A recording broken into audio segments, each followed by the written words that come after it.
karena saya yakin ada banyak orang di sini dengan kemampuan translasi yang lebih mumpuni daripada saya. Jadi, mari kita menjadi satu mandala dan saling mengisi kontainer Zoom kita kali ini ya.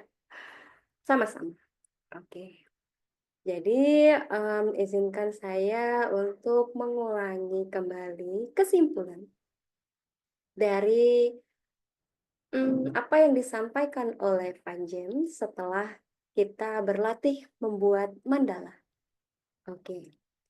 Setelah latihan, tadi Van James menunjukkan gambar-gambar yang begitu wow ya. Salah satunya datang dari Australia, ada sebuah bentuk mandala yang digunakan sebagai bagian dari bentuk pemujaan kepada Sang Pencipta untuk ritual-ritual berdoa, dan juga selain di sana, di budaya lain dan juga di kepercayaan lain, bentuk-bentuk mandala ini juga banyak digunakan. Istilah mandala sendiri itu diperkenalkan dari para biksu yang membuat satu lingkaran dan kemudian satu orang mulai mengisinya dan diikuti oleh para biksu-biksu lain sehingga membentuk satu keutuhan lingkaran yang penuh, yang sempurna. Dan mereka akan mengisinya dari berbagai penjuru, diisi dengan gambar-gambar atau dengan tulisan-tulisan. Ya. Kemudian ada juga selain mandala yang dibuat dengan bentuk gambar atau garis, ada yang dalam bentuk arsitektur. Bangunan-bangunan yang digunakan untuk tujuan koneksi dengan Sang Pencipta. Seperti Candi Borobudur, yang mana itu sendiri kalau kita tapaki jalannya itu seperti sedang menapaki bentuk mandala. Hingga kita terus ya kalau yang pernah ke sana itu kan ada jalan melingkar sampai ke puncaknya. Kemudian di konsep yang sama juga diterapkan di gereja-gereja di katedral, di mana ada gambar lukisan mural, ya, lukisan-lukisan yang diletakkan di bagian kubah di dalamnya, sehingga kalau kita berada masuk ke sana itu seperti masuk ke dalam sebuah, tadi dikatakannya portal, sebuah dome, sebuah wadah dari mandala itu sendiri. Tujuan dibuatnya mandala itu antara lain tadi sebagai bentuk upaya manusia untuk terkoneksi dengan Sang Pencipta, sebagai pemujaan, sebagai doa, sebagai untuk menyambut kedatangan kebaikan dan mengusir hal-hal yang jahat. Dan di Muslim juga kita mengenal ada namanya kaligrafi, ya, yang dimana biasanya dengan pola-pola yang geometris itu juga membentuk satu lingkaran dan di tengahnya ada kaligrafinya. Nah, dan tadi juga disebutkan seorang Carl Jung ya kalau nggak salah namanya itu, dia itu filsuf dan psikiater kalau nggak salah ya, yang terkenal sekali pada masanya sampai kita saat ini juga kita banyak pakai. Tuh teman-teman psikolog pasti mengenali buku-bukunya, itu yang dia mengatakan bahwa dia secara rutin membuat bentuk mandala, yang mana dari mandala-mandala yang berbeda ada yang berkoresponding, apa sih bahasa Indonesianya? Ada yang terjadi di dalam dunia batinnya, inner situation ya, anggaplah begitu. Dan dari sana dia bisa mendapatkan apa yang seharusnya, apa yang sesuatu yang sejati. Nah, kira-kira seperti itu.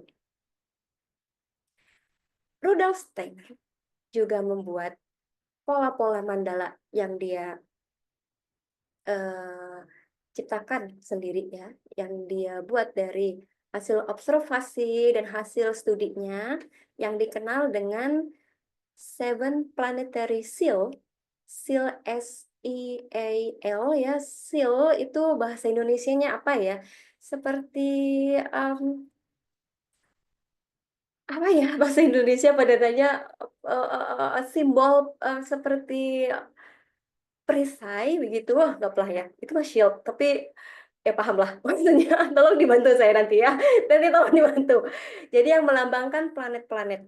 Ah, kira-kira kalau dari, nanti mungkin di conference kita juga akan memahami lebih dalam tentang karakteristik-karakteristik dan arti-arti simbolik dari ketujuh planet tersebut. Nah, kemudian, bangunan yang paling terkenal di dunia antroposofi itu pusatnya dari antroposofi ada namanya Goetheanum. Bangunan Goetheanum yang pertama itu juga dibuat dengan memakai konsep ini. Jadi ada mandalanya di tengah-tengah ruangan di bagian kubah yang baru kelihatan kalau kita lihat dari dalam. Nah, begitu.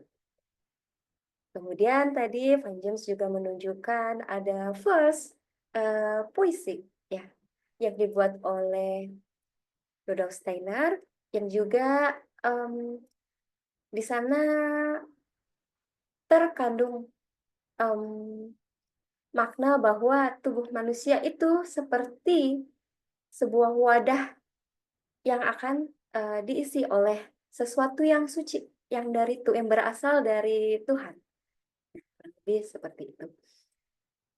Dan kita bisa cap atau segel itu maksudnya. Terima kasih Bu Putri. Tadi ya untuk yang 7 planet itu ya.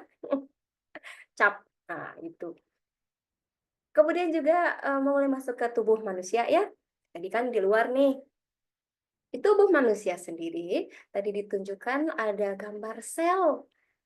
Sel-sel manusia yang, dari pelajaran biologi kita tahu bagaimana sel membelah jadi 2, kemudian jadi 4, kemudian jadi 8 dan seterusnya, dan itu sendiri, mmm,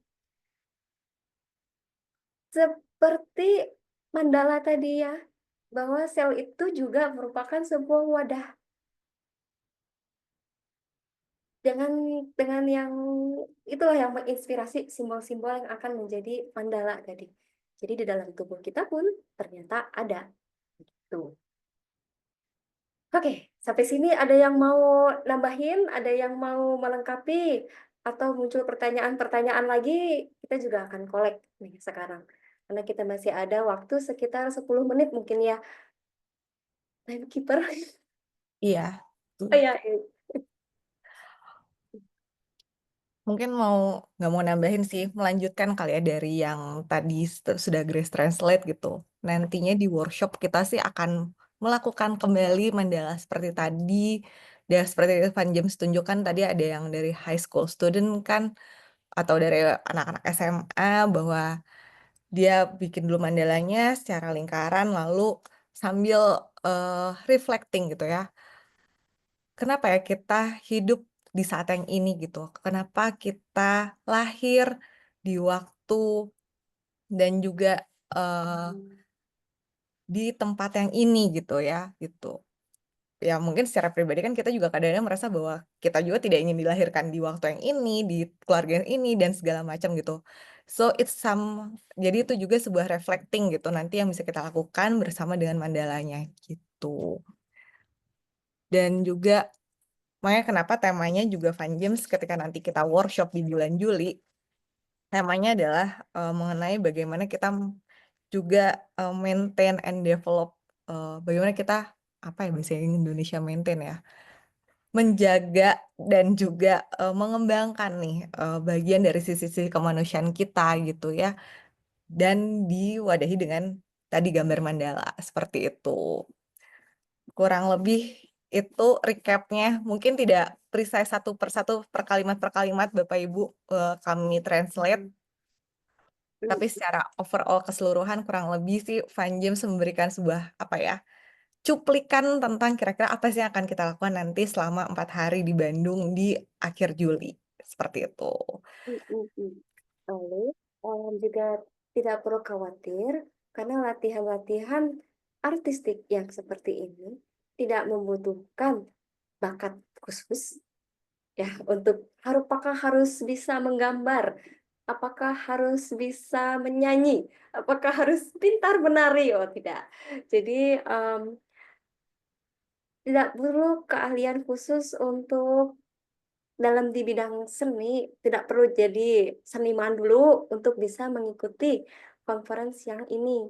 Dan tidak dan tadi juga diceritakan bahwa akan ada kegiatan selain menggambar, juga ada, menerjemahkan gambar tersebut dalam bentuk tulisan.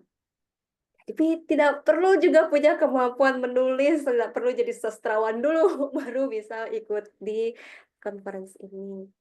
Dan yakinlah bahwa semua orang itu unik dan akan membawa keindahannya masing-masing dan mampu dituangkan ke dalam mandala tadi.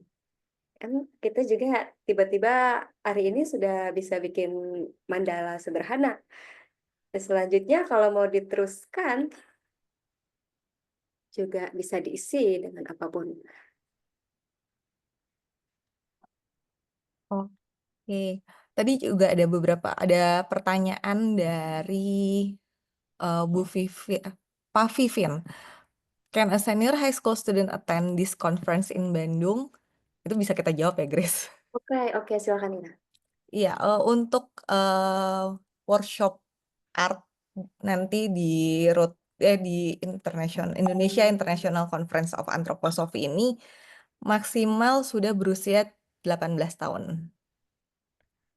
Ya kan Inggris ya, 18 tahun ya maksimalnya.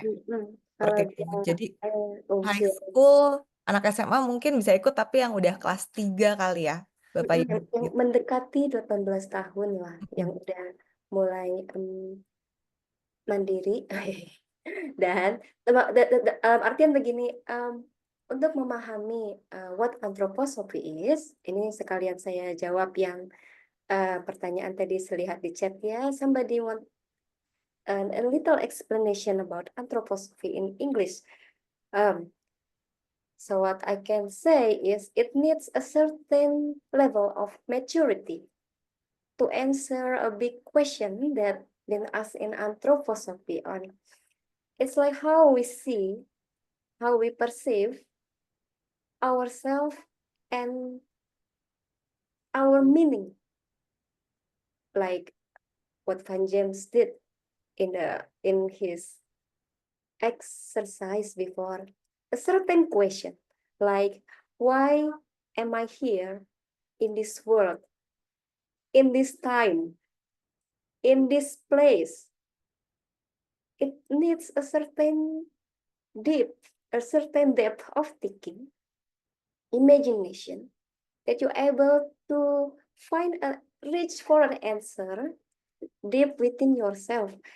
And it will be very different if we ask this question for someone under 15 years old, for example. Yeah, where they have this rebellious face and they will say, I didn't even ask to be here in this world.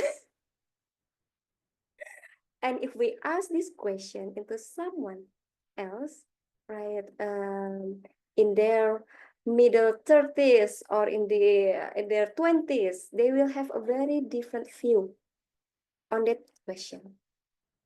So maybe this will answer both question about why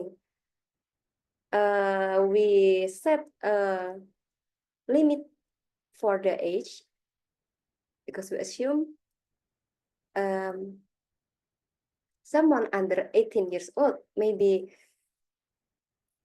um, not maybe have a very different way of seeing things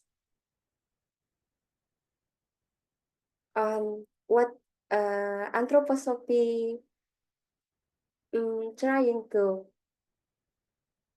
give us. So maybe all this philosophical question might just fly through their head, but maybe it will be different. Maybe. Thank you. You're welcome. Dan tidak terasa Bapak Ibu, waktu 1 jam berlalu begitu cepat. Sekarang sudah jam 11 lebih 1 menit. Oh, okay. But there's something important I need to say before we end this session, that we still have a lot of time before the conference. Yeah, we will be keep connected and be in touch in our WhatsApp group or through our email. If you have more questions, comments, or anything that you want to share, just use the platform and we can keep communicating even after this Zoom session ends. Right? Yes, it is. Jadi kalau misalnya masih ada pertanyaan, kalau masih ada yang menarik yang ingin dibahas, WhatsApp grup kita akan selalu ready untuk itu semua. Dan kalau ada pertanyaan-pertanyaan terkait dengan conference yang akan kita lakukan di akhir Juli nanti juga bisa ditanyakan di grup tersebut. Seperti itu, Bapak Ibu. Ada lagi, Grace? Saya pikir untuk sekarang kita cukupkan dahulu karena ya sudah cukup banyak ya yang perlu kita kunyah-kunyah. Dan lagi untuk translasi ini kalau ada yang perlu tambahan lagi, silakan colek-colek kita di grup WhatsApp ya. Itu aja sih sebetulnya. So, we should end this session ya. Kita sudahi dulu pertemuan kita hari ini. Terima kasih atas kehadiran Bapak Ibu, rekan-rekan semua. Mudah-mudahan apa yang kita dapat hari ini dapat menjadi manfaat, dapat menumbuhkan rasa penasaran yang lebih besar lagi, dan barangkali kita akan ketemu lagi dalam sajian yang sesungguhnya in real life di Bandung nanti. Oke. Terima kasih banyak Bapak Ibu. Selamat pagi. Assalamualaikum. Bye everyone. Terima kasih Grace, terima kasih juga Ina. Bye-bye. Goodbye everyone.